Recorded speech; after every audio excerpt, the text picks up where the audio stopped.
चिन्मय दास की गिरफ्तारी को लेकर ढाका से लेकर दिल्ली तक प्रदर्शन किया जा रहा है।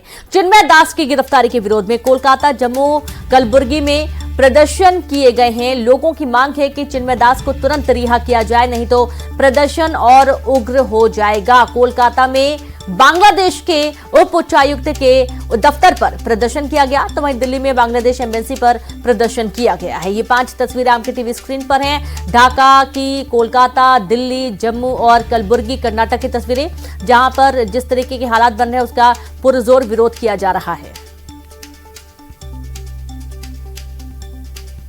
भारत सरकार से हमारा निवेदन है, समस्त कूटनीतिक राजनीतिक संसाधनों का प्रयोग करें, वहां की सरकार को मजबूर करें हिंदुओं पर होने वाले अत्याचार रोके। हम यूएनओ से निवेदन करेंगे। यूएनओ डिफंक्ट बन गया है, पूर्ण तौर पर अस्तित्वहीन हो गया है। जिम्मेदारी उनकी बनती है। वहां मानवाधिकारों का जो हनन हो रहा है, वहां अल्पसंख्यकों पर जो अत्याचार हो रहे हैं, उनको रोकने की जिम्मेदारी यूएनओ को है। चाहे पंथ अनेक हो, हम सब हिंदू एक हो।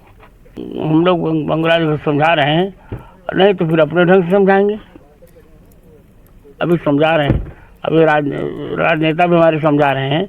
ऐसा उसको नहीं करना चाहिए कि आप सारे हिंदुओं को एक कीजिए, और हिंदू एक हो जाएगा तो आसुरी शक्तियाँ अपने आप प्रभावित हो जाएंगी, परास्त हो जाएंगी। बांग्लादेश धीरे धीरे करके जो एक प्रगति की राह पर था, आज वो जिहादी कट्टरपंथियों के हाथ की कठपुतली बन गया है।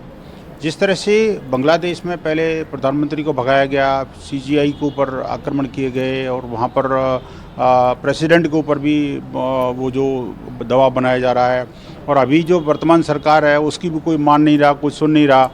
अब सारा कुछ जो है ना जिहादी कट्टरपंथियों के कब्जे में बांग्लादेश जा गया है। ऐसा लग रहा है जैसे कि अब वो जो अफगानिस्तान की राह पर चल पड़ा है। बीजेपी के साथ कांग्रेस ने बांग्लादेश में हिंदुओं के हालात पर चिंता जताई और भारत सरकार से एक्शन की मांग की है।